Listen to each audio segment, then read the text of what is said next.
विक्रम बेताल की प्रारंभिक कहानी कुछ इस प्रकार है। बहुत समय पहले की बात है। उज्जयिनी नाम के राज्य में राजा विक्रमादित्य राज किया करते थे। राजा विक्रमादित्य की न्यायप्रियता, कर्तव्यनिष्ठता और दानशीलता के चर्चे पूरे देश में मशहूर थे। यही कारण था कि दूर दूर से लोग उनके दरबार में न्याय मांगने आया करते थे।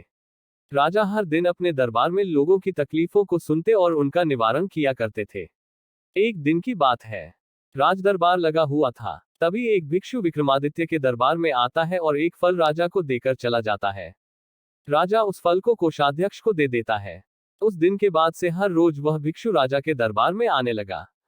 उसका रोज का काम यही था कि वह राजा को फल देता और चुपचाप चला जाता।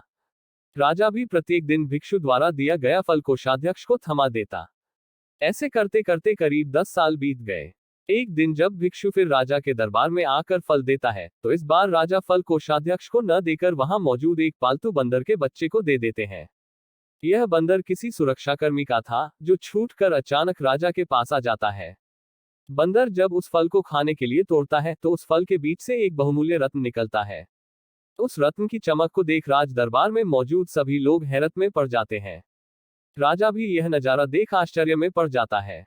राजा कोषाध्यक्ष को इससे पूर्व भिक्षु द्वारा दिए गए सभी फलों के बारे में पूछता है। राजा के पूछने पर कोषाध्यक्ष बताता है कि महाराज, मैंने उन सभी फलों को राजकोष में सुरक्षित रखवा दिया है। मैं उन सभी फलों को अभी लेकर आता हूँ। कुछ देर बाद कोषाध्यक्ष राजा को आकर बताता है कि सभी फल सड़ गल गए हैं। उनके स्थान पर बहुमूल्य रत्न बचे हुए हैं। यह सुनकर राजा बहुत खुश होता है और कोषाध्यक्ष को सारे रत्न सौंप देता है। अगली बार जब भिक्षु फल लेकर दोबारा विक्रमादित्य के दरबार पहुंचता है, तो राजा कहते हैं, भिक्षु, मैं आपका फल तब तक ग्रहण नहीं करूंगा जब तक आप यह नहीं बताते कि हर दिन आप इतनी बहुमूल्य भेंट मुझे क्यों अर्पित करते हैं। राजा की यह बात सुन भिक्षु उन्हें एकांत स्थान पर चलने को कहता है।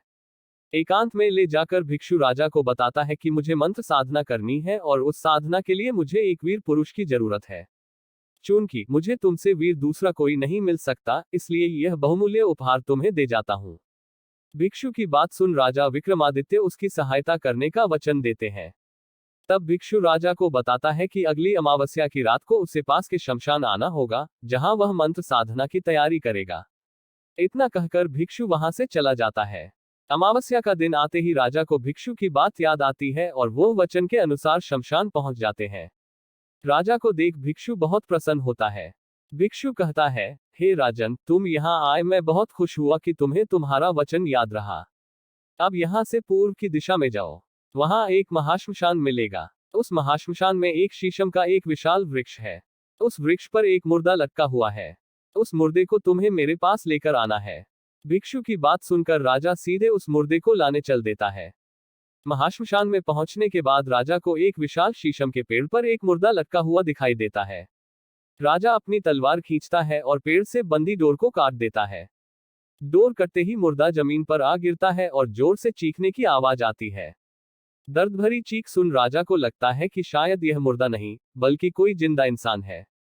थोड़ी देर बाद जब मुर्दा तेजी से हंसने लगता है और फिर पेड़ पर जाकर लटक जाता है, तो विक्रम समझ जाता है कि इस मुर्दे पर बेताल चढ़ा है। काफी कोशिश के बाद विक्रम बेताल को पेड़ से उतार अपने कंधे पर टांग लेते हैं। इस पर बेताल विक्रम से कहता है, विक्रम, मैं तेरे साहस को मान गया। तू बड़ा ही पराक्रमी है। मैं तेरे साथ चलता हूं, लेकिन मेरी एक शर्त है कि पूरे रास्ते में तू कुछ भी नहीं बोलेगा। विक्रम सिर हिलाकर हाँ में बेताल की बात मान लेता है। इसके बाद बेताल विक्रम से कहता है कि रास्ता लंबा है, इसलिए इस रास्ते को रोमांचक बनाने के लिए मैं तुझे एक कहानी सुनाता हूं। तो यह थी विस्तार से राजा विक्रम, योगी और बेताल की आरंभिक कहानी। यही से शुरू होता है बेताल 25 की 25 कहानियों का सफर, जो बेताल एक एक करके विक्रम को सुनाता है। कहानियों के विक्रम बेताल के इस भाग में आपको बेताल 25 की सभी कहानियां एक साथ देखने को मिलेंगी। मेरे YouTube चैनल को सब्सक्राइब जरूर करें ताकि नेक्स्ट पार्ट 1 देखे सके।